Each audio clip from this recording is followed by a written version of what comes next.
So, we're here tonight, obviously, because courtesy of the gentleman at the back over there, Tolutoludo, the roaring lion of Newcastle. Roar, roar. Yes. Sweet. So, basically, it's Black History Month, and the theme this year, I was told, is called Reclaiming the Narrative. So, tonight's show basically consists of a play, poetry, storytelling, and you heard some music earlier on. There will be some more later on. So, basically, this Black History Month, it's a time to reflect, remember, and most importantly, reclaim the narrative, as the theme suggests. Now, I don't know about you, but I've noticed a trend over the years where the history of Black History Month and, well, Black people is told. Often feels like we get the highlights reel of struggle and survival, slavery, segregation, civil rights, boom, boom, boom. But let me tell you something, our history isn't just a loop of pain and perseverance. Our history is rich with brilliance, joy, innovation, and celebration. And it's high time we shine a brighter spotlight on all of that. Thus the theme, Proclaiming the Narrative. Black people have been kings, queens, inventors, artists, scholars, and visionaries from the very beginning, along with everyone else, of course. We're not just footnotes in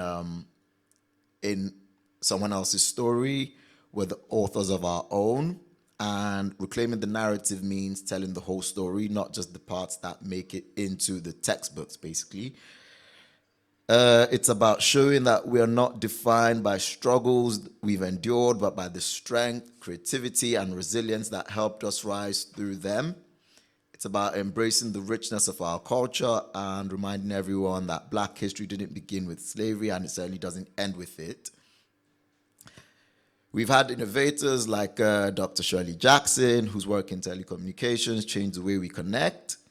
We've had poets like Maya Angelou, Tolutoludo, whose words have touched souls across generations. We've had athletes, artists, activists who not only broke barriers but redefined entire industries. For instance, take Michael, Jackson, Jordan, Tyson, Jackson, Jordan.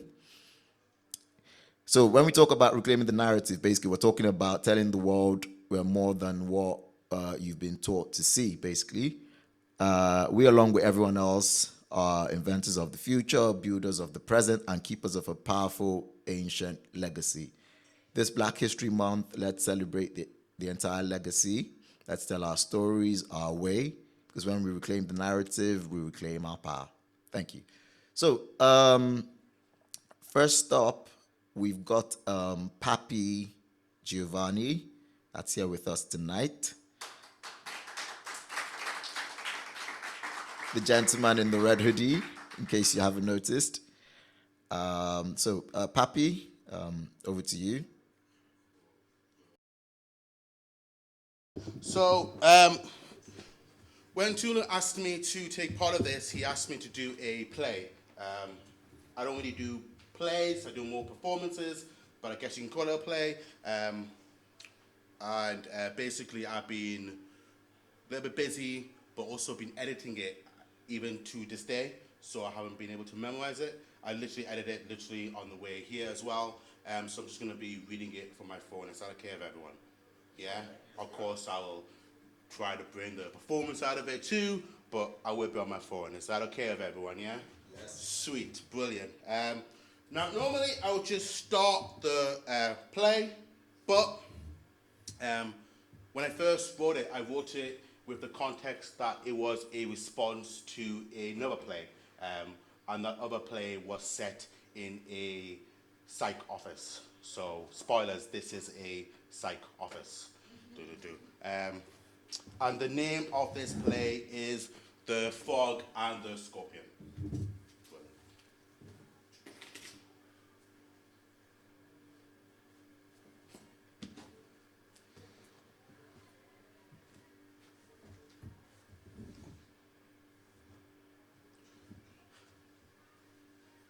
You might be right.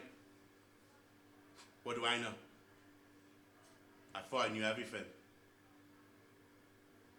What a joke. If it's any consolation, I don't blame anyone anymore. My actions were mine alone. There's no doubt about that. This old and heavy skin on my back is of my creation. I get that now. I understand that now. But I keep thinking about time and what I could do with just a little bit more of it. It's funny, ain't it? A mad construct. The idea of time passing. The idea of eternity. It's funny. It's a funny construct, isn't it? Because you can't feel time passing, and yet you know it has. You can see the effects. There's a younger you, the past you that's there still, and still the older self, the present self is here still, and still you're the same person? Or are you?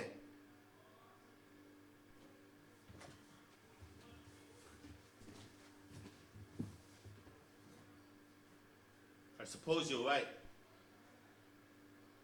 I suppose it's time I grew up. I suppose it's time I shred these old and heavy skins of mine.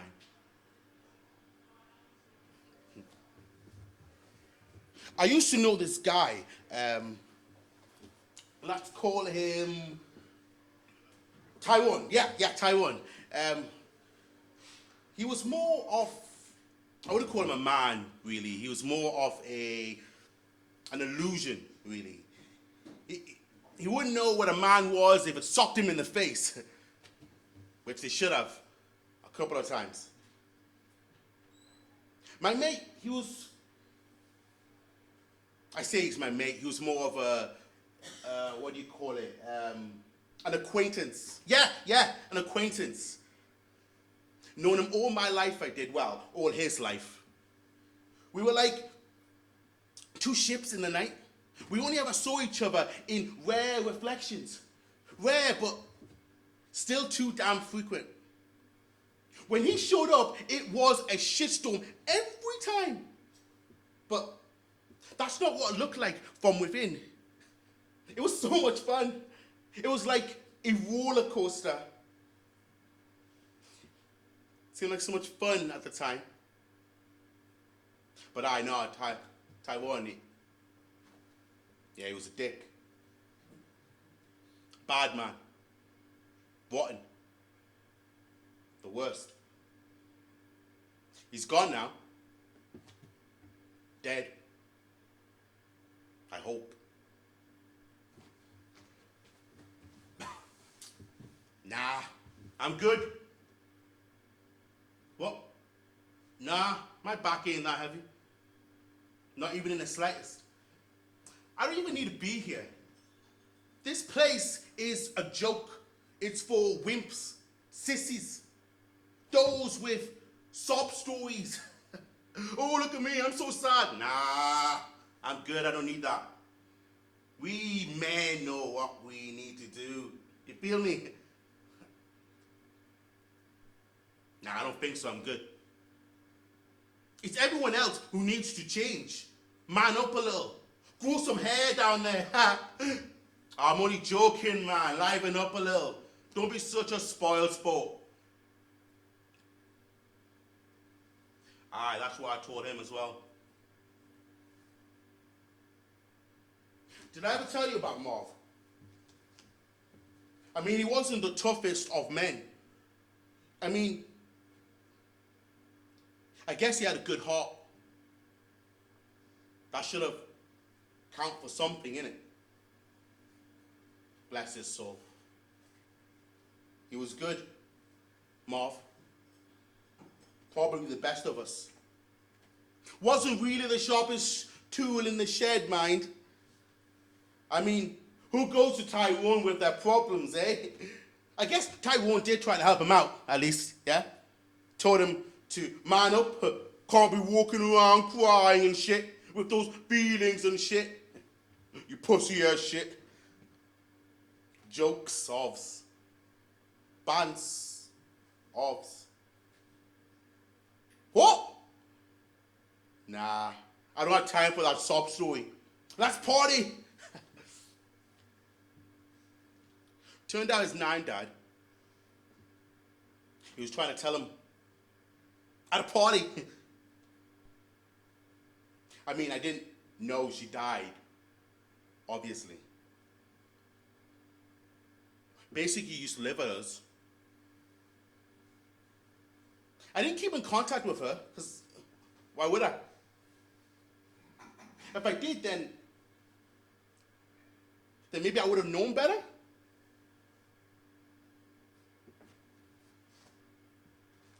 Now see, Tyrone, he wasn't really good with his fists.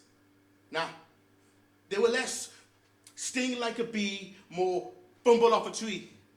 So he lived by this rule, yeah? If they can hurt you physically, make sure they can't beat you mentally. Smart, right? I suppose it was, till it wasn't. When you're a boy, you learn to use your fists, right, to protect. Nah, not to protect, but to fight. Left to survive, you need to know how to thrive, how to fly higher than the others, so those clear blue skies become untouchable. To have them look up to you in awe. He was never really good with his fist. So he became good with his words. They became his safe haven, his fortress of solitude. He became that dude known for his sharp tongue and even harsher words. Learned to place his feelings in an airtight container and take that container and bury it 6 feet under in a coffin. No. Deeper into the ground, into the earth, into the mantle, past the core. And allow it to be burned. He allowed it to be scorched, melted into a fiery pit that lives deep within our souls. When I tell you I was never really good with my fists, what I mean is I learned to survive. It's best that no one knows you truly inside, to wear the mask of got it together, to always refuse help because I can do it all myself, to cling onto my masculinity in such a way as if in a glass container, riding the waves in the middle of tsunami. I was never really good with my fists. So instead, I transformed my words. My buried feelings became my anchor, and my masculinity became the only thing worth protecting. I was never really good with my fists. Never too good in a fight. And you have to know how to fight, right? To be a man, yeah? And I wanted to be a man so goddamn bad. As a boy, I knew I wanted to grow so big and so strong. It was easy, you know, to lock it all away, to bury it deep within me, to teach myself the scriptures of masculinity. I didn't even realize the contamination creeping in. That's how the story goes, right?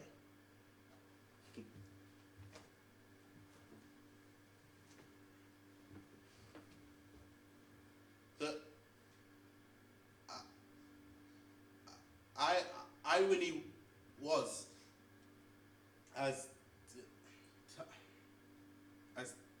time went on, I soon developed a stutter. Karma has a funny sense of humor, doesn't she? I mean, it wasn't that big, but still it was there at the back of my throat, clasping at my walls, digging its way up and out, pulling at my teeth, crawling out my mouth, gasping for air, reminding reminding me I was less broken glass, more shattered dreams. My world became a realm full of mirrors reflecting everything I said back onto me. I grew a skin so thick I couldn't feel the words. I couldn't feel the effects my words had on those closest to me. Or maybe that's just what I tell myself.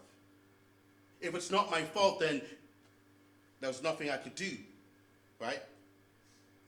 When I was growing up, there was always those wanting to be alpha so goddamn bad. They clung onto their masculinity in such a way that their masculinity and them became one. No matter what, I never wanted to be like that. And yet,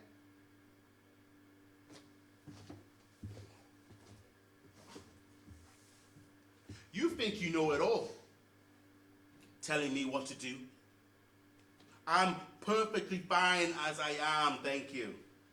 I'm perfectly perfect. Maybe you should be the one to grow up. What are you, 12? And what about everyone else? How come they're not here?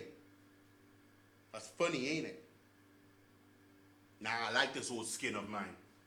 It's actually kind of comforting, really. What?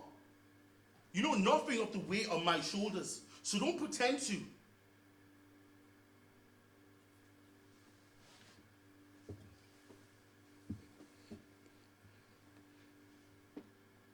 He tried to tell me at a party, nonetheless. I mean, who tells their boys their nan died at a party? I mean, obviously I was drinking, because that's what you do. So yeah, I wasn't having it. You what? Quit your sniffling, man. We're having fun. Stop being such a spoiled sport. Tell me in the morning, man. When I'm good and hungover, that is. Found out the day after. I felt bad, of course. Couldn't let him see it, of course. Was a big man back then. Aye. At least I thought I was.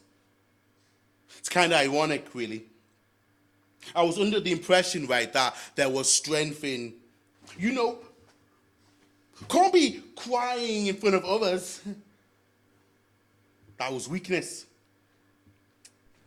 And it's ironic, really, because now that I think of it, now that I deep it, what's weaker? What's weaker? Burying parts of yourself in fear of others, or being so goddamn brave, right? You openly cry at a fucking party.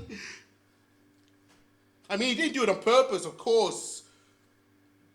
Didn't have time to process it before the waterworks began. Can't blame him now. Killed himself a couple of days after. Sometimes I wonder if that was the cause. Sometimes I know. Didn't really ask him if there was anything else bothering him. Didn't want to see that shit. Know that shit. If I did, then maybe I'd be forced to smell my own shit and take a hard look at myself. The only problem with that is I'd just be staring back at myself, and no one deserves that. I wonder sometimes if he was still alive, would he ever forgive me? Forgive this man I have become. I hope I become. At least. Because that's all I can do now. Hope. To get by. To survive this world I find myself in. I don't think he would have, Forgive me. But it is what it is.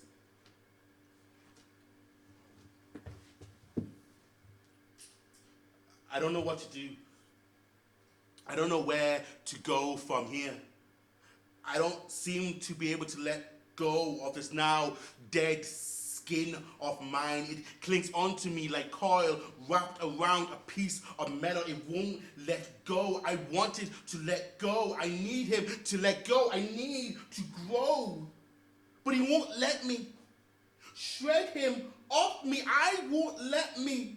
Shred me off me. My past clings onto me like coil wrapped around a piece of metal, and it's poisoning me. I'm poisoning me, and I know it. And it's pathetic. I don't want forgiveness.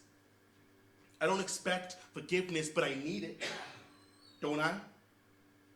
That's the only thing I'm missing now, isn't it? But I can't get it. Because the only person who could have given it is dead now. He's dead now, gone, buried deep in the ground. At night, I can still see his body turning and grinding and spewing up blood. I wake and it is I in the coffin, in this box, so cold and so damp and so alone. No, not alone. Never alone. Maggots surround me, and I can't breathe, and I can't breathe, and I can't breathe. I look down, and it's my own hand on my neck, and I squeeze, and I squeeze.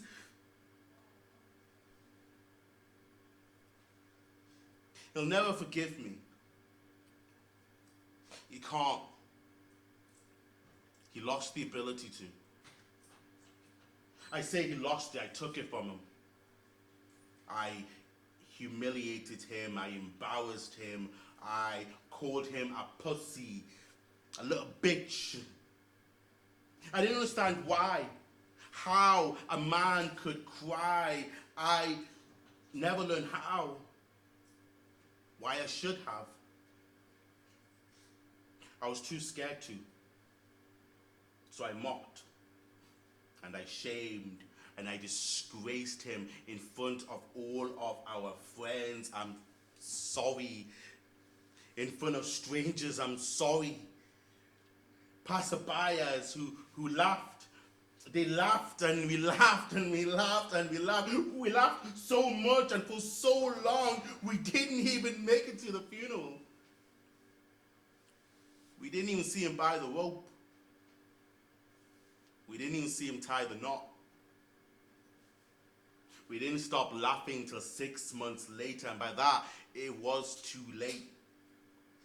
We didn't even realize at that point that the laughter had subsided, that we weren't in fact laughing anymore. No, we weren't laughing for quite a while now. I was screaming. I'm sorry. I'm not quite sure how long I was screaming for, but I know the screeches had begun fermenting long ago, way before the coffin I find myself buried in. I want him to forgive me, but he can't, so who do I look to now? Who are we to forgive our own mistakes? I soon knew that I wanted no part of that monster that did that, became that. I mean, he was a murderer, really. Arguably, Taiwan. He killed him. I want no part of that. The skin of the past clings onto me so goddamn strong, it won't let go. It's funny. I can never really get rid of it. All I can do is not look back. Allow the past to become nothing but a mirage floating away in the background, unbothered. Does that work? Could that work? I mean, I'm trying. I'm trying not to be that monster, that serpent, that beast. It's not Marv who should have died, it's Tyrone. He should have died a long time ago, but I was too ironically weak to kill him. It was childish of me to think that that thing was more than what it was always in the right, even though it wasn't, couldn't have been. It was just a child really doing childish things, living its life by the rules set by other children, boys. Really, that's what they are really. Those boys who walk around thinking that they own the place. Look at me, I'm a man's man. Those are boys really. Children really. I don't want to be a child anymore. I don't want to carry around this old and heavy skin anymore. I don't want to do those things anymore. I can't have any more blood on my hands. Though they're already drenched with the blood of the falling. Washing it off took too much time off my hands and I can't get it back. I don't want it. So yeah, I suppose you're right.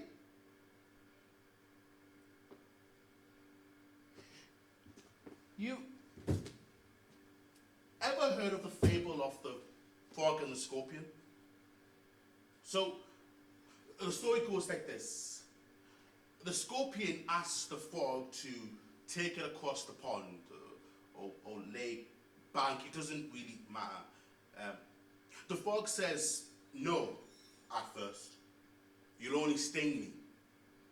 The scorpion says that it wouldn't be in its benefit to do so as they'll both drown. Seems pretty foolproof, right? Mutual destruction. So the frog says yes. And the scorpion jumps on its back. Halfway across, the scorpion stings the frog. And they both descend into the bank. The frog simply asks, why? The scorpion turns its head and looks at the frog dead in the eye and says, it's in my nature. It's in his nature. And they both died. We both died. You could argue that the frog wanted to die. I mean, a scorpion is a scorpion. What did the frog expect to happen? For the past couple of days, I thought that maybe I was the scorpion. That it would be better off that way. That I wouldn't be the weak one, just throw it up to nature. But what's weaker? The inability to change your ways, even though you know fine well it will kill you. Or giving someone you know to be dangerous a fighting chance to make it across the bank. I'd rather be the frog. I mean, if we're all gonna die anyways, I'd rather it not be my fault. Is that pathetic? One day I might even tell you why I didn't go to the funeral. But then again, I suppose I never knew Marv that way.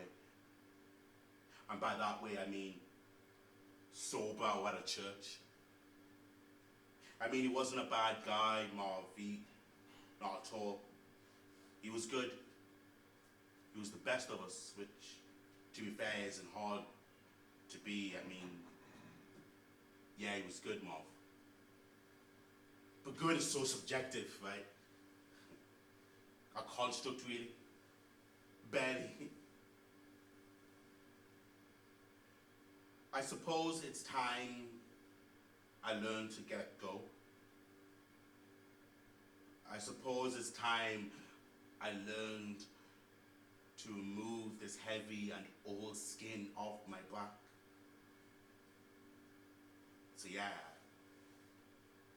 I suppose you're right. Thank you.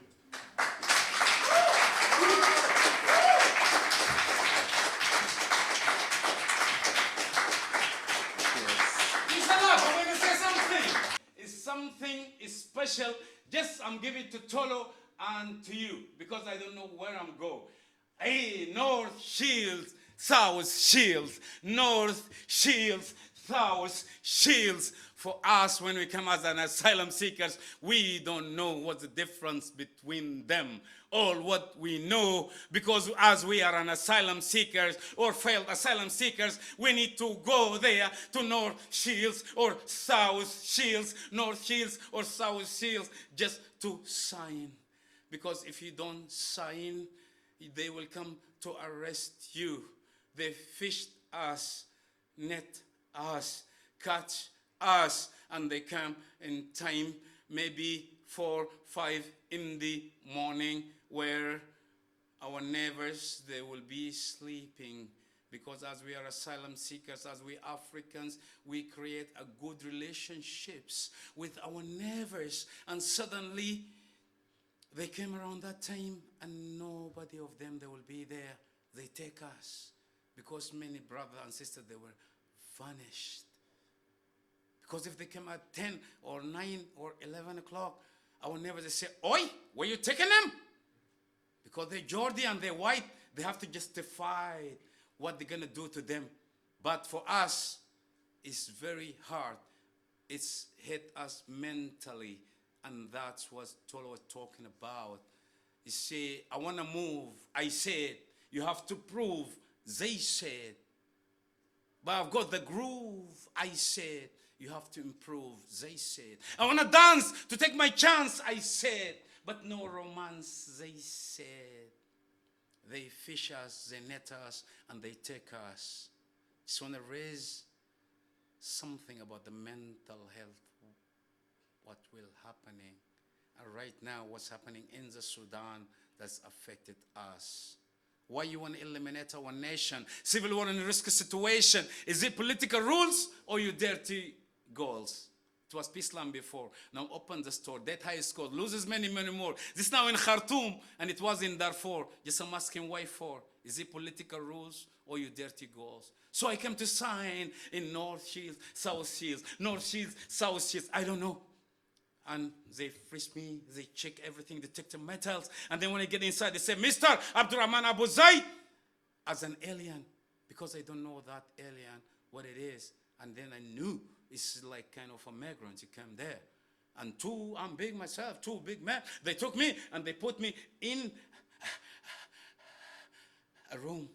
And they left me. They left me there. I was there. I was thinking, are they going to detain me? Are they going to send me back to the Sudan? I'm a failed asylum seeker and I don't know what to do. And then, and they left me for 17 minutes. I was just thinking. After 17 minutes, they came and they took me. They said, "No, wrong person." And then that was the longest 17 minutes of my life. And then when I get out of North Shields, South Shields, North Shields, South Shields, when I step out, I breathe all the air in the world because I was free. And I don't know what happened. All I knew is just it was the longest 17 minutes of my life. And that was happening in North Shields, South Shields, North Shields, South Shields, I don't know. So, I'm an alien. I'm a legal alien. I'm an African man in the North. Thank you, Tolu. Thanks, everybody. This, by the way, wasn't planned. Just I improvised it for them. Peace and love. I'm sorry about that. Yeah. Well, one night it's been. So, first of all, apologies to Papi. I forgot to introduce you. My bad. Quick one on Papi. So, in case you don't understand what happened, Papi's a poet, a spoken word poet. He's based in the Northeast. He's also a producer, director, actor, as you could see, writer. And he's the founder of Source Lab Theatre LC. He writes poems and tackles the themes of toxic masculinity, race, and culture. So yes, that's Papi.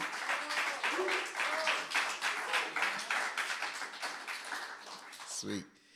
Now, so I don't make the same mistake again, I'm now about to introduce Christy J, who is also a writer, performer, and a creative consultant with a passion using words to express the beauty, complexity, and diversity of the human experience. She has a spoken word album titled Grey Choir, written in July 2023, and several publications across national and international journals, including Shongota, A Longhouse, Eremite Poetry, Kissing Dynamite. So basically, her work is known for its social critique, introspection, honesty, and humor. So Christy has taken her work across Nigeria and internationally. Of course, she's here. Appearances on BBC Radio, Afri Heritage Festival, and many more. And of course, she's now here at the Lion and Lilac show. So basically, in a nutshell, that's Christy J. So Christy, over to you.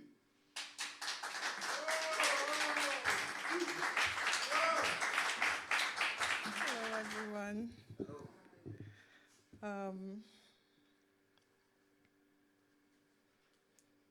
First time in Newcastle. Not first time, second time, and I'm really excited to be here today. So I'll be performing a couple of poems. Before I begin the first one, a little background. So I moved to the UK in December last year. And like every country, there is the country you know when you're looking from the outside, and then there is the country that is when you come to that country. For example, I come from Nigeria, and now that I'm here in the UK, there are things that I'm learning about Nigeria, and I'm like, oh, wow, is that true? And then there is the Nigeria that I know because I've lived there for most of my life. So the first poem is titled, England, You Liar. 1. You told us your streets were silver rivers, paved with gold dust, but like home, I walk on asphalt, cobblestones biting into my feet. You said there would be love and riches, but all I find are coins that slip through my fingers like water, jobs that dangle like mangoes on a tree too high to reach. You, like a man, promise abundance. You said come, and when we come, palms open like empty bowls, you offer dust. 2. Full disclosure, tell me, when you promised the home, why didn't you tell me that I would have to build it out of thin air? That the whispers of opportunities will be closed doors with keys clutched in fists that will never belong to me. You never warned me that belonging here would mean chasing shadows, that each step forward would be swallowed by walls that moved the moment I arrived. I am trying to plant my roots in soil that refuses to hold me. Watching as your wind tears my dreams apart like paper. You say, work hard and you will rise. But the ladder you offer has missing rungs, and every step is a gamble, a hand grasping at hope. While the ground crumbles beneath me, I toil every day in the corners you refuse to see. Cleaning spaces, but you avert your eyes, pretend my labor is invisible. 3. You promised freedom, but handed over a chain, a badge I must show at every corner, every interview to prove I belong. And still, I am questioned. My skin, a passport I cannot paint, my accent, a flag you do not recognize. Even though I learned your language before I learned my mother's tongue, my tongue was colonized even before I turned 3, but still, I am foreign. Still, I am the outsider standing outside your rooms waiting for permission to enter, writing exams to prove your colonization, the rape of our lands and throats, as if 64 years was not just yesterday. You, with your amnesia, how long will you ask me to prove I am worthy of the space I take up? 4. Being an immigrant is having to wonder if the girl at work who shows me love once more, is ours really a sisterhood about to bloom? Because how can I be deserving of affection without a paycheck? You told me love was here, but I wonder if her smile hides conditions, if her warmth is just another bill I cannot afford. In your land, affection comes with receipts. And I'm always keeping track of what I owe, who I owe. How can I trust what is given when I've learned from you that everything comes at a cost? 5, when you promised me a future, you didn't tell me it would come with borders within my own bloodline. If love and blood is supposed to last forever, why is yours measured by age? As if 18 summers can make a son too grown to old, my father and mother too old to belong. You promised me roots, but how can I plant them when half of my tree is severed? When the branches I reach for are oceans away and lost snap the ties before they can grow back. 6, I watch them grow older in photos, hear their laughter through static lines, join the hospital vigils during lunch break, even believe in a God because I need to see them again on this side. A couple of months, God, please, a year, old or not, God, please give me time. 7, you never said this future would be a lonely one, that I'd have to build it with empty hands in rooms filled with silence. 8, and if I dare to be angry, they'll call me a storm, not the kind that cleanses, but the kind that destroys. Angry black woman, because God forbids I cannot hold back a back or bite, even when it is deserved, especially when it is deserved. God forbid I be human, leave my rage room to breathe. No, anger is not a privilege that immigrants are entitled to. Christy, remember, stop, shh. I must swallow this fire whole. After all, it is an immigrant's job to quench flames we did not start. 9, on a first date in Leeds, between laughter, fish, and wine, my date asks me, how many years am I allowed to stay here, and what passport am I on? After asking if we had been splitting the bills and whether we're going back to my place or his, it says, I'm not looking for anything serious.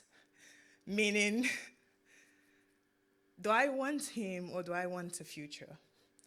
Meaning, even sitting across from him, I remain a border, a checkpoint, a visa stamped with stereotypes, a body his hands and tongues can stamp without me demanding that my heart be part of the paperwork.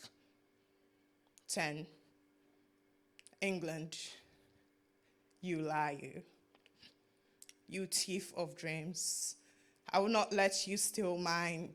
I am more than the silence you expect. I am louder than the fear and shame you try to plant in my lungs. So that's the end of the first poem. Thank you.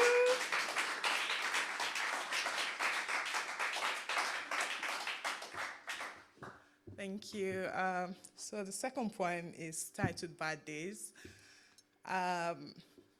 With most of my poem, I started off in the letter form as a letter to myself, and then, so if you had a bad day today, or if you just need a pick-me-up whenever, because we all will someday, this is for you. Dear me, you will fail. I am sorry, but you will fail. There are no sweet metaphors for how ugly life can get or the failings waiting to happen. It will happen. But even on your worst days, on the days your eyes will turn umbrella and insist on staying shut, to days when a smile becomes a mystery you cannot solve, and all your hands dream to do is hug your neck when you confuse needing to say goodbye for good night. When despair makes you see a bed in a grave, leaving you begging the sun for privacy. When your skin is a cloth you're itching to pull off, your legs are a mountain that refuses to move. Remember, belly is fit for the maggots. You are magic. Whether you get up or lay down, you are magic. Guess what? It is the clouds that introduce the rains. And without the rains, what seeds will flower? Lay down, undress your nose, play the music. Where's the lyrics? Though leave and leave can sound similar, I promise they are not the same sometimes. What you need is to quiet the noise, not your heart. Yes, we fail, but we are not failures. Sometimes the head does get too heavy. Sometimes drinking air is like drawing in a splintered mosaic. Sometimes we wake with a pit bull on our back and there is no point fighting to stand flatline.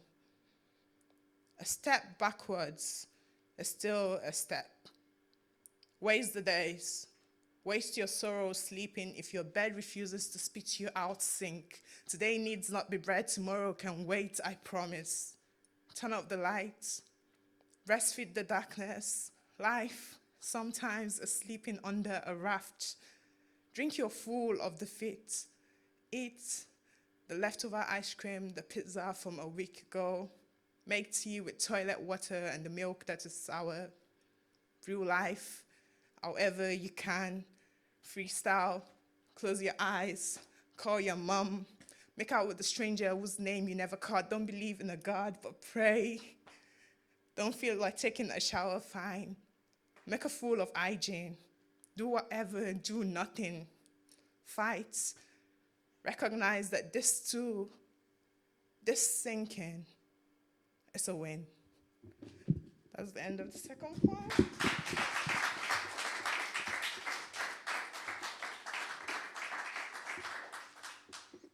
Thank you. The third poem, let me look at the crowd. If there's someone that... The third poem is titled Promises I Want Someone to Make to Me.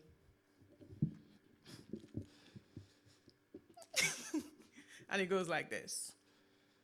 Till the towels bleed, till the bed dances to our rhythm, till you ask if your sweat is wine, till breath is acid, till toes wrinkle, till Friday evening turns Monday morning, till your plate is new, till your neighbors catch your notes, till your hips go jogging, till your cat farts and whistles, till skid marks on skin, till silence, till come, God, begging to take your place.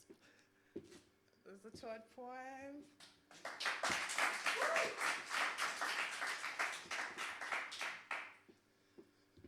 And my final piece for the night, I can't decide between a heartbreak poem and... So guys, what do we want, heartbreak poem or empowerment poem?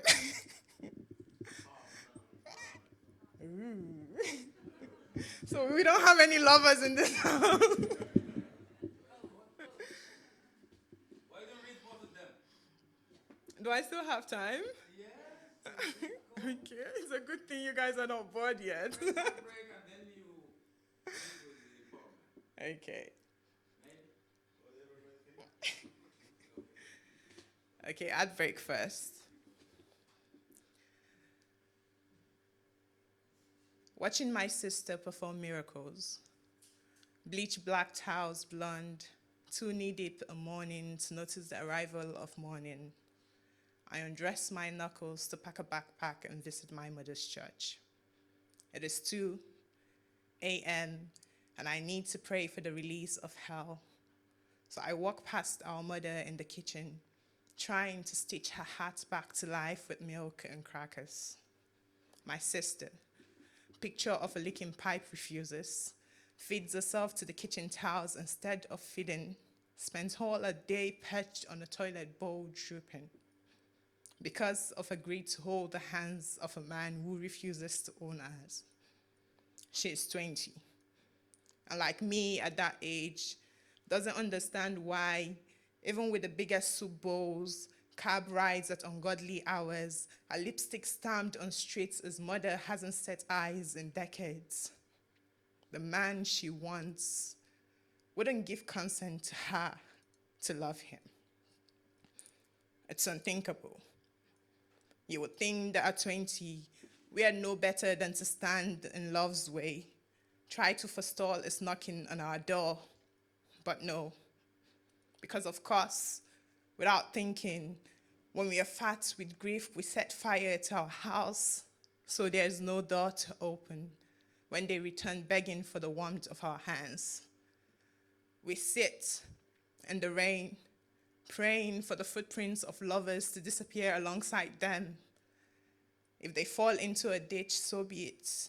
If a police confuses them for zombies, so be it. If the 15-year-old they left us for smashes their car with their head, manhandles their heart like a beer can.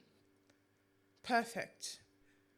Their reward for setting fire to the binds, keeping us free from better. The end.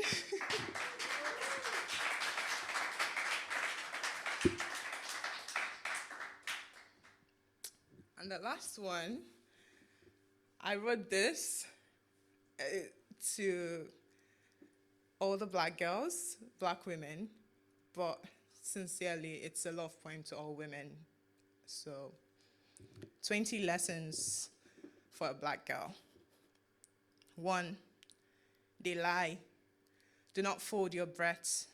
There is no reward for the strength they want you to wear, no thank yous or well dones for staying faithful to collecting grief like clothes. Your back broke and spent. 2, your skin gives the sun blues and cripples her with worry of losing her job. 3, some lessons walk on 2 legs. 4, again, when they say nothing says Black woman like wrinkled and dusty. Like black eyes and bruises, can't pay rent or feed her babies, never will taste spring or protecting and forgiving the people who hurt her. Say no, even if it's a Black man. 5, yeses will not make you a good person, nor will it make them stay. 6, sometimes self-love feels like war. Go. Anyways, 7, it is us, bad Black girls who keep God in business. 8, do not waste your life auditioning for acceptance or baptizing the ones trying to vest you with love. 9, quit trying to expire. Also, forgive yourself for the days you were poisoned. 10, learn to be pliant, to text first, call first.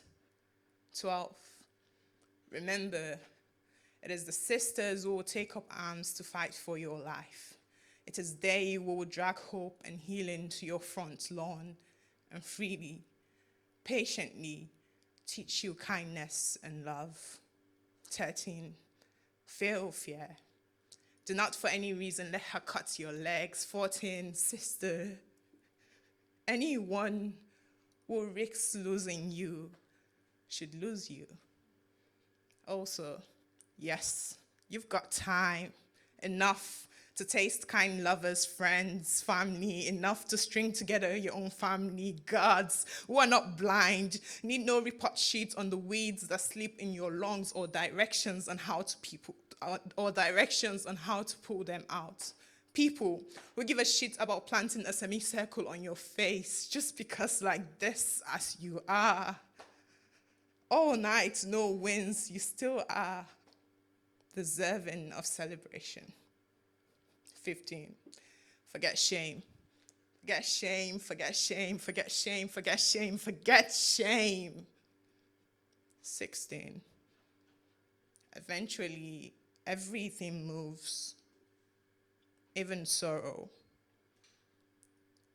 17, my love, swallow no seas when they call you a slut. Instead, forgive their jealousy, you river of bravery, you Bible of orgasms, you treasurer of pleasure, you museum of freedom. 18, you silly, silly, silly, silly girl. Even your shadow deserves a dance in the sun.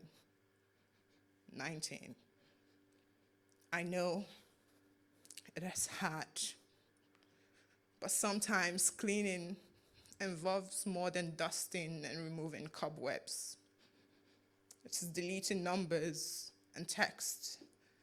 It is removing yourself and that man or woman, even when you want to stay, especially when you want to stay. 20. You are God, not tea, and people are allowed to prefer a glass of wine. Thank you.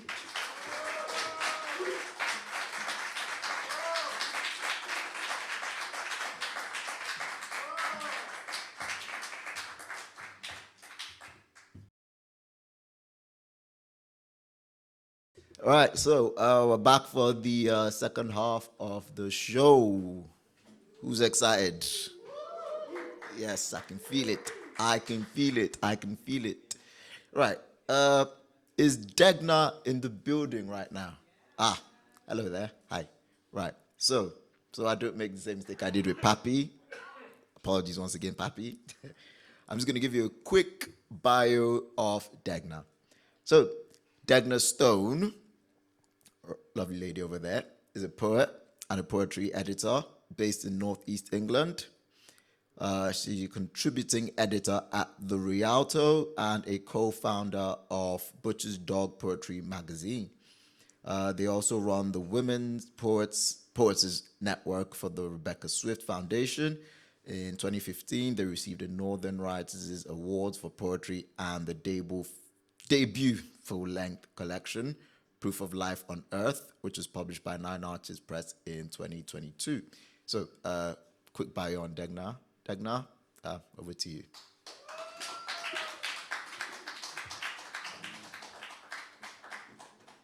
Hello, everyone.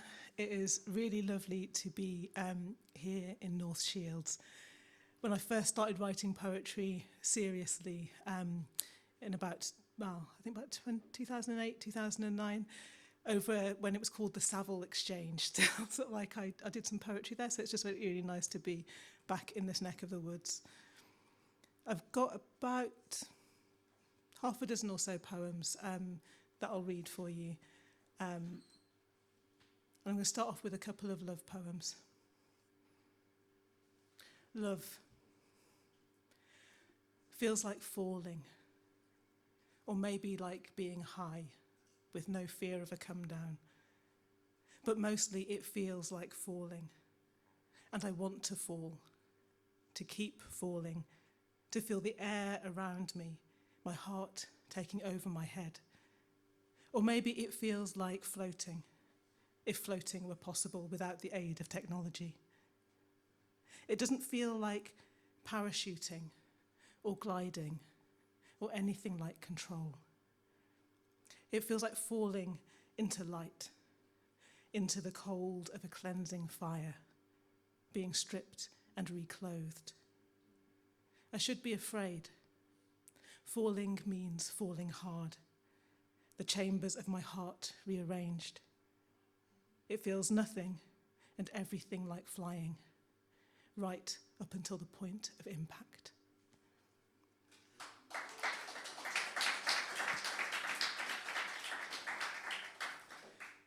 And because love is complicated, it's not all lovely feelings and enjoying that exhilaration of feeling like you're falling. Love can also be shit.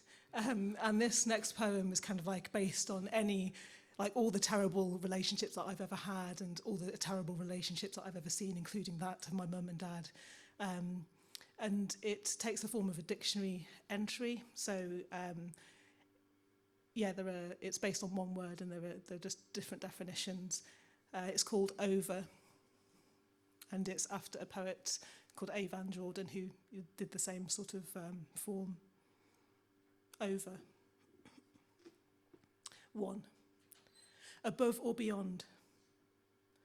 She sang along to somewhere over the rainbow, never imagining her own shoes could be ruby slippers, could carry her away.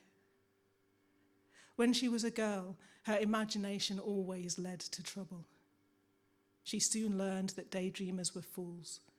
Bit by bit, she locked her dreams inside. 2.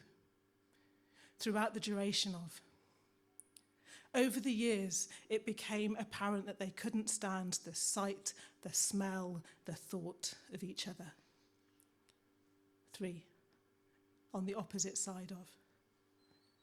They could barely hold a civil conversation over the dinner table. 4. In consideration. She goes over the list of things that piss her off about him every night as she brushes her teeth too hard. The way he talks down to her as if she's stupid. The way he hates her friends. The way he made her think she loved him, needed him, and then grew distant. She spits blood into the sink. 5. In repetition.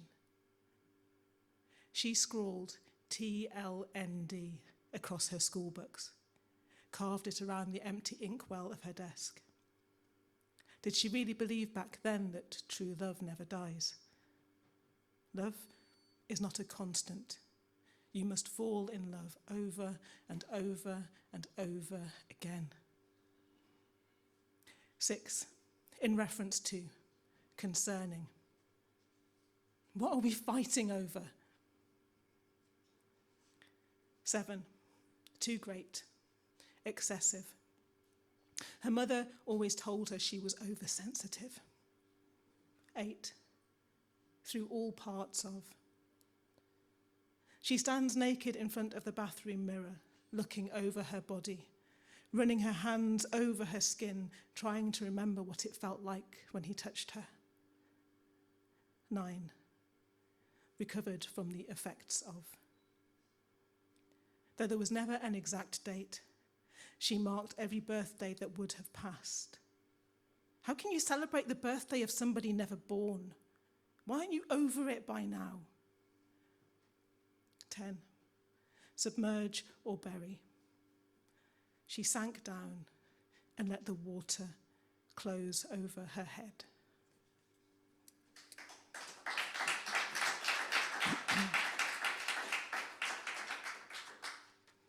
Thank you. I can also feel the cold that has been sweeping through the house this week and has laid my teenager and my husband both low is creeping into my voice. And this next poem that I'm going to read is kind of, I suppose it's another love poem, but it's a love poem to a place. And this is called Northumberland. You're never more than half an hour from places where there's space to think, where solace can be found in landscapes that have remained and will remain unchanged, where medieval ruins watch over beaches and mountains remind you you're just a speck, where you can root yourself in one spot and see the Cheviots, the Pennines, the Wall, where the soil is poor but the land is rich with yellow rattle, wild orchids, vetch. A place where you can sink your limbs into the earth and feel the power of the north flow through you. Old quarries reveal new habitats and fossil treasure. Waves of sandstone and limestone roll across the horizon, and open skies that stretch further than your imagination will soon grow dark enough for you to lose yourself in the universe completely.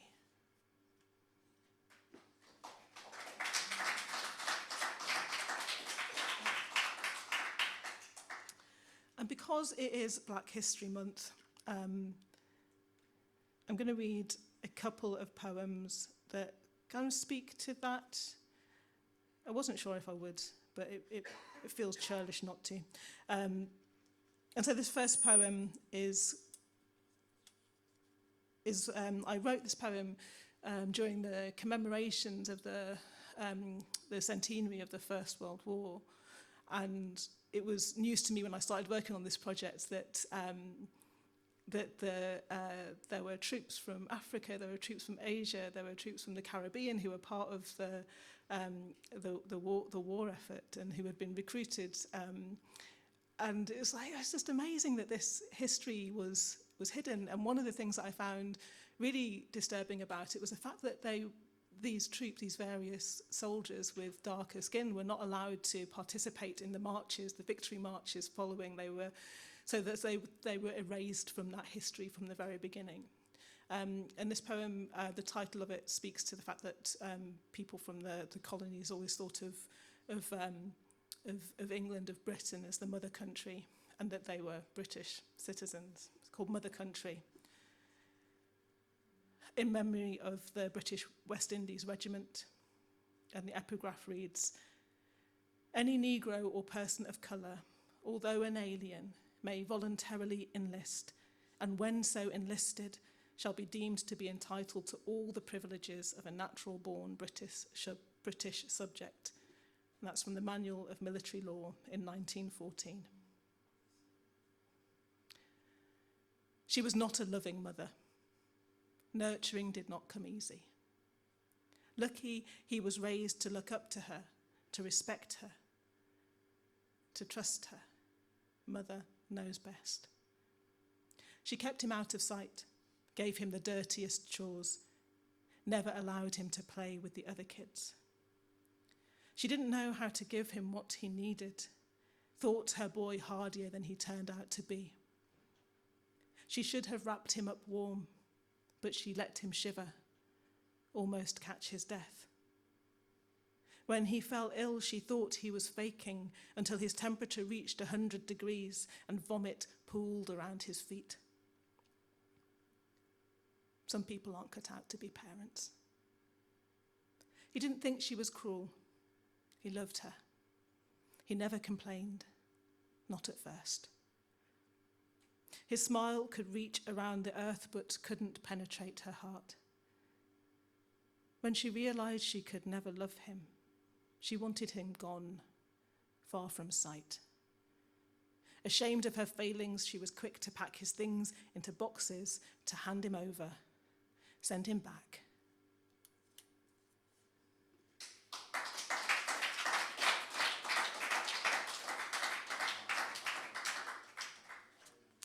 I think I've got about 5 minutes left. I might be able to squeeze these in. This next poem, I wrote it when we were coming up to the first anniversary of the Grenfell Tower. It's like tragedy, abomination. It's hard to know how to describe what happened there, considering that we are still so far from finding any justice for the people who were killed and those who survived.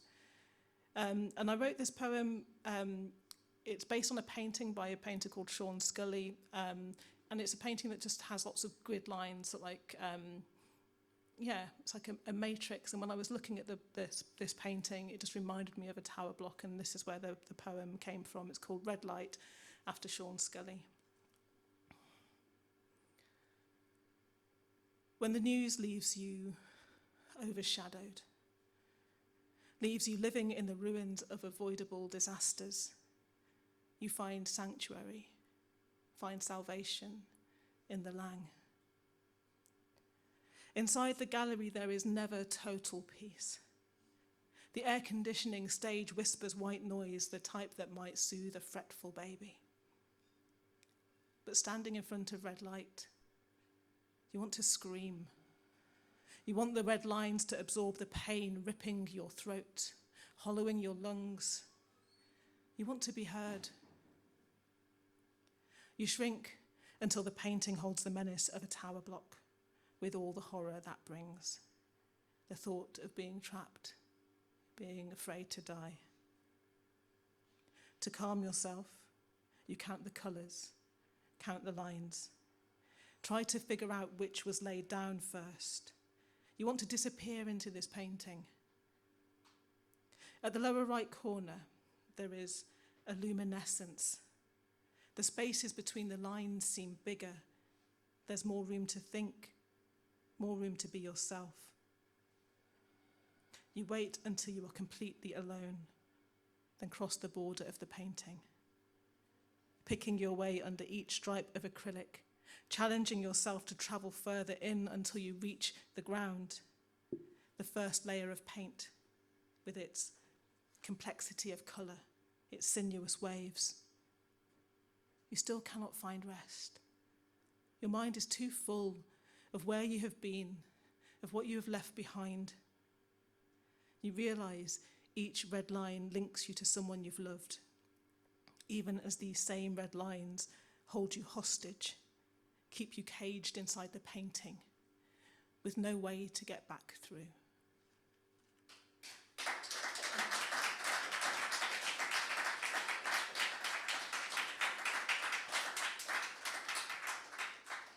I've got a couple more poems.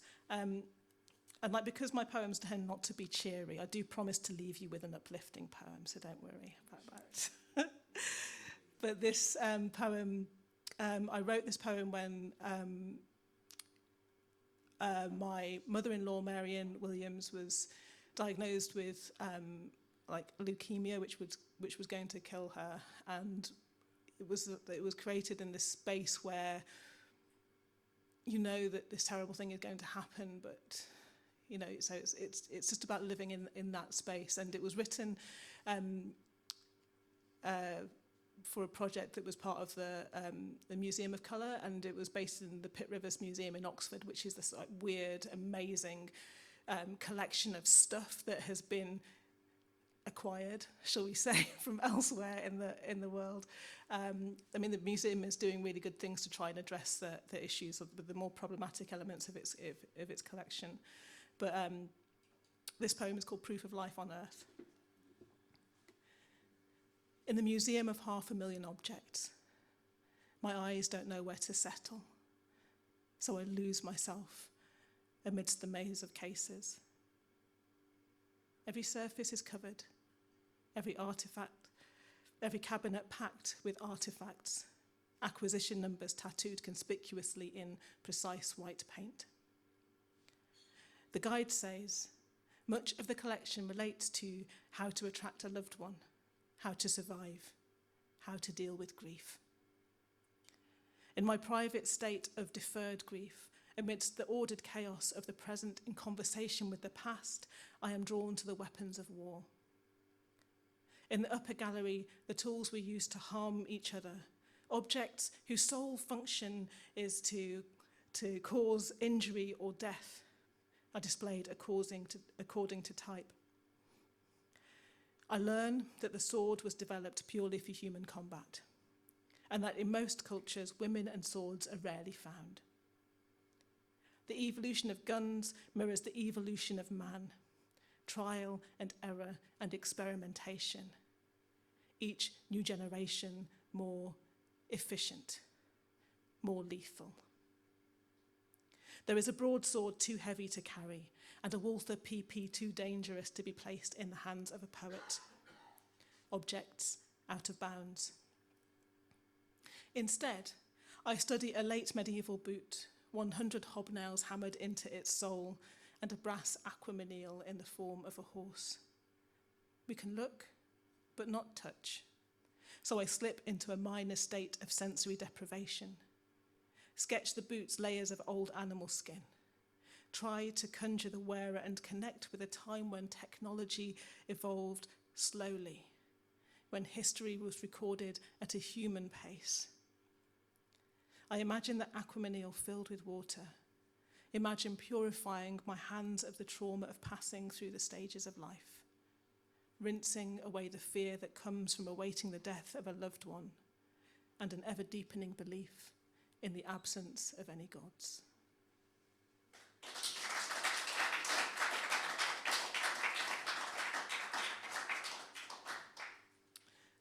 And to end, in this world, it can sometimes feel that we have no control, no influence over all the terrible things that are happening. And to a large extent, that's true, but we do have the power to change our own circles of influence, whether that's just the people within our family or the people within our street. And this poem is a manifesto. I love writing a manifesto poem, and I heartily recommend it to absolutely everybody. It's a nice way of just feeling less powerless. This poem references a place called Dunstan Staithes, which I'm assuming most people will know of, but like the Staithes is like is a wooden monument on the Tyne. There used to be about 36. There's only one of them now. It's where they used to load coal. So yeah, that's the Dunstan Staithes that's referenced, and this is called A Manifesto of Tiny Commitments. I will wake every day to early morning light, make time for the things that bring me joy, walking next to the Tyne, listening to the Beatles, writing shopping lists in shimmering ink. I will walk the length of the estate from the Saltmarsh Gardens to the cafe, learning the calls of wading birds and the names of weeds and wildflowers. I will stop saluting magpies as if my fate depends on it. Trust science over superstition. Learn to embrace moderation in everything except a belief in radical kindness. I will believe in radical kindness as though my life depends on it. I will not stand by and watch another's suffering or live in hope without a plan. I will hold a magnifying glass to the world's isms and phobias until they catch fire in refracted light. And when I need to be strong, I'll draw strength from Dunstan Staithes, ancient and monumental. Despite the north wind, despite the lapping of the Tyne at high tide, despite arsonists' fires, it provides sanctuary, provides shelter, survives.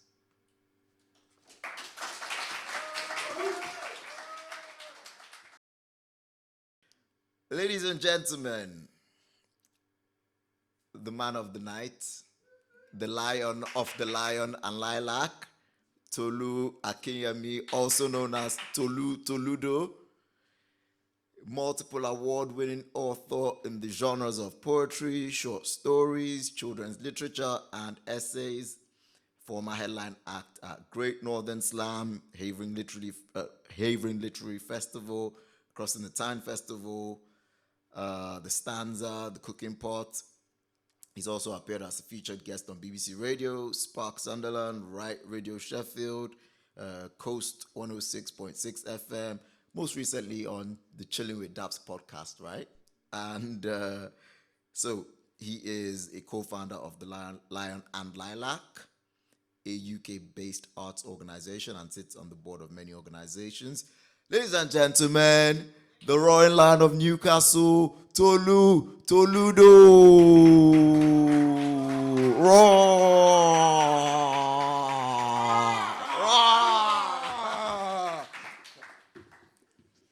Can I have a loud roar like a lion? Can I have a loud roar like a lion? Can I have a loud roar like a lion? Thank you very much. The first one I'll be reading is titled Kin and Kindred. Tell my kin and kindred, this body is not my own. I inhabited it like a treasure, living rent-free, it never was my own. Tell my kin and kindred, I was a moving force. Tell them I was a traveler on the passage of earth. My spirit wandering like a surfer on sea waves. Tell my kin and kindred to never settle for less, for they are from the lineage of warriors. Tell them that like me, they are gods, borrowing a human body.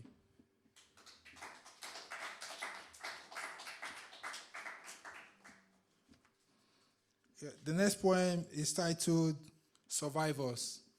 In reclaiming the narratives, we need to tell the good side of the story as well, and this is titled Survivors. Think human bodies on sinking boats with no life jackets.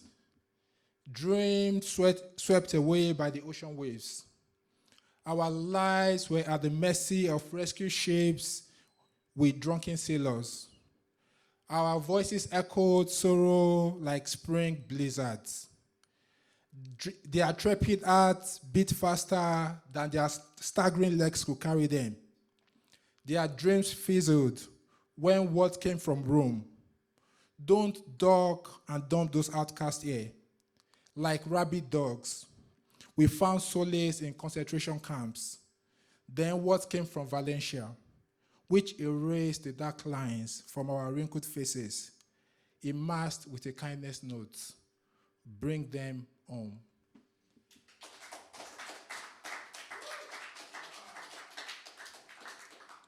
This next one is titled Bury Me in a Library. Write my name on a map when my time is up. Build me a statue, a gigantic statue. Bury me with a catalog of books. Don't railroad my chance to walk this hall of fame with a badge of honor. You say, no smoke without fire. Lightning kissed dust and we were consumed in a hail of fire. Draw me with all my imperfections.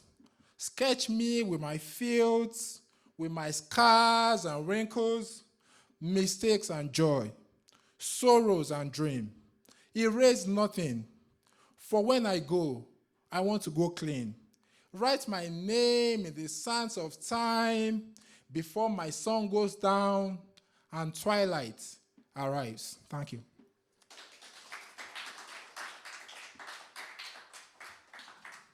The next poem is titled Nostalgia, and there are times I always just have that nostalgic feelings, and this is nostalgia. There are days nostalgia holds me captive. I am a prisoner of my thoughts. There are memories that bump into me that spark hysteria. A country of names and places hang in my throat like a steel bed. Omole, Igbogbo, Ado-Ekiti, Osi-Ekiti, Erin-Jesha, Asaba, London, Hertfordshire, Newcastle upon Tyne, Houston, Texas. Tell me of memories that make you shed tears.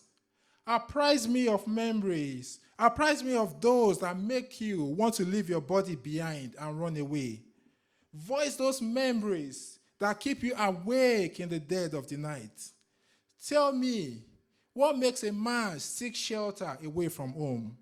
How do I wipe clean these memories? Will my country ever send for me?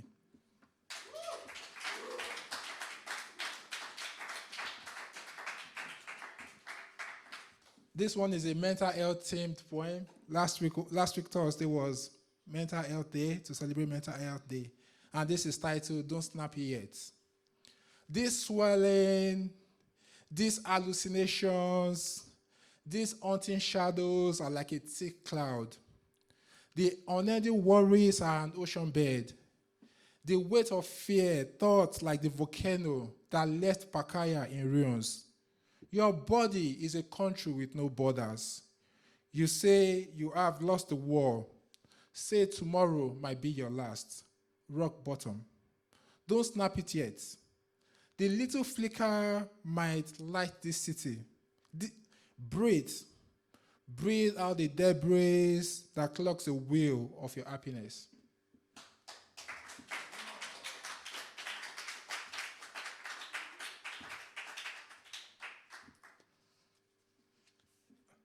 People have done love poems tonight, so let me just chip in a love one in the mix.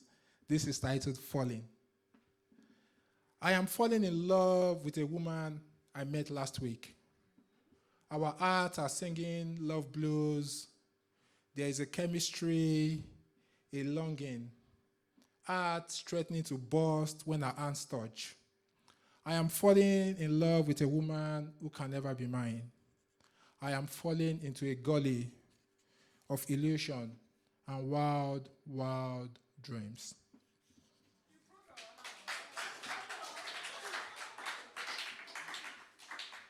This next one is titled Vestiges. We have vestiges of the water rising, tools of warfare.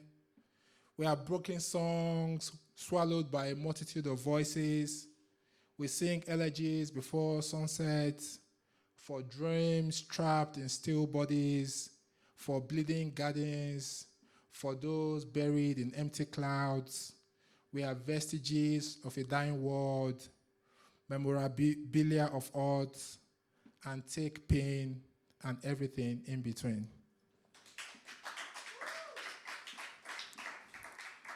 This is titled Hill of Hope. On this hill we rise and die. We elope from these sinking pits. On this hill we rise and shine. We provoke the gods to come to our aid. The needy are crying to the needy. We cover our faces in the mud. My hands bite the dust in my left pocket and leave a hole in my heart. On this altar of sacrifice, we are like children in need. We die on this hill of hope. Two more, then I'm done. In reclaiming the narratives, we have to spread the message around Black exceptionalism as well, and this is titled Black and Exceptional. I am Black, Black and exceptional. I am free from limitations. I refuse to be an imitation.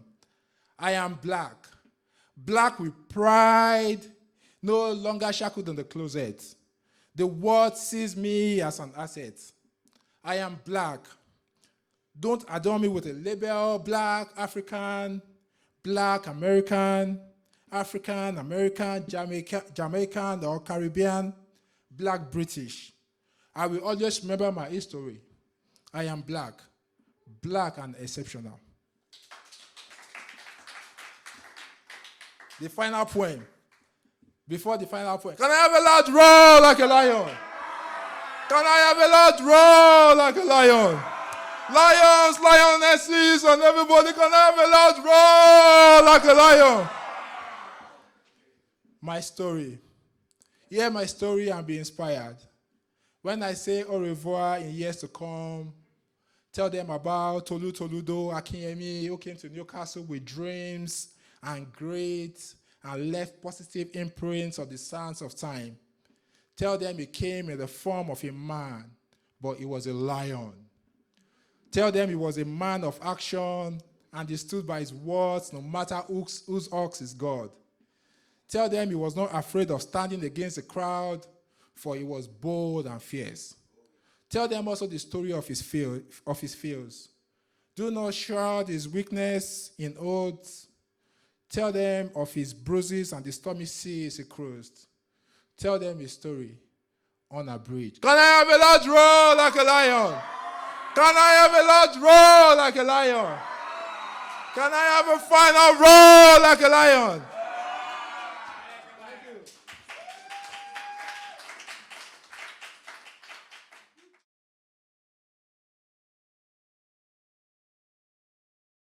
I'm not even going to bother adjusting this because, I'm only up here for 2 minutes. So hopefully you can hear. Oh, actually, this just looks off. It's for the cameras, Right. So, hope you all enjoyed that. Sweet. So, guys, the final act is Omotayo Shongofadeji, who is a financial consultant by day and a writer all the time. She's worked as a content creator for True Star magazine. Her short stories have been published in several online publications, including The Naked Convos and I Sell magazine, I hope that's the right pronunciation. My bad. I'm sorry. She's a former headliner at Read First Community Music Festival. She has also performed at several book reading events and open mic shows in the Northeast. Omotayo holds an LLB from the University of Lagos, Nigeria, a Bachelor of Laws from the Nigerian Law School, and she also holds an MBA from the Sheffield Hallam University, where she was a recipient of Sheffield Business School Leadership Awards. So, the Lilac in Lion and Lilac, she is the Lilac. She's the co-founder of the Lion and Lilac, a UK-based arts organization. Her first published Her eyes tell our stories, continue to receive starred reviews. Ladies and gents, the Lilac of the Lion and Lilac, Omotayo Shongo Fadeji. Thank you. To wrap up this night of beautiful performances, I've got 3 poems. The first one is titled Marching On. Okay. Thank you. Come, come, Black History time is at hand. Let's come together, let's form a band. In front of the world, our boldness, our blackness takes its stand. We'll play it to the sea, to the wind, and to the land. Bubbling and blazing, we burn bright like fire. We'll never retreat, we'll never relent, never retire. We will fight, to win is our only desire. We go stronger, we go longer, we go higher.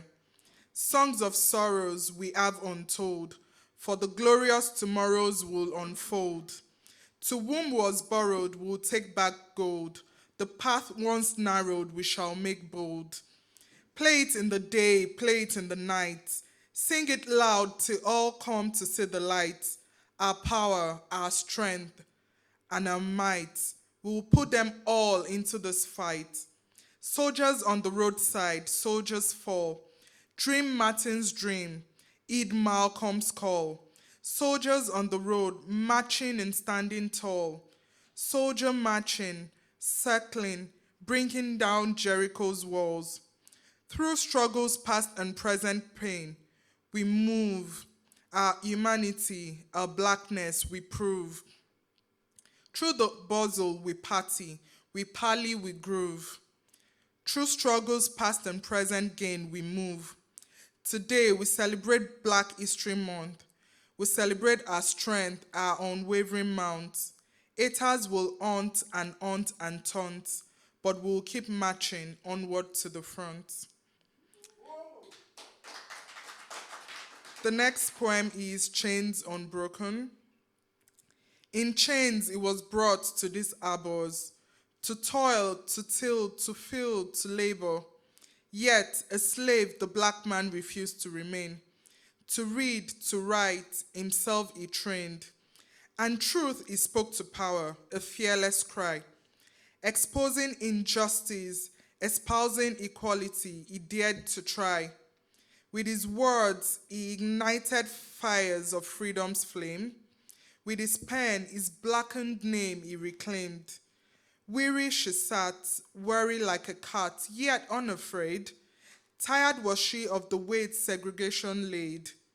Sitting down, standing tall, she refused to move a night. Shining melanin in the Montgomery's bus boycott fight. Contagious our courage, it spread far and wide. Someone else did it that side, someone else did it this side. Arrested and threatened, clobbered but not coward, strong. The path for justice, singing the freedom song. Little girl, 6 years old, young but brave, an innocent child faced such a bullish wave. Integrated schools, a landslide, a landmark stride. She walked alone but not alone, her heart filled with pride. The bullies jeered, but good people cheered, and her head held high.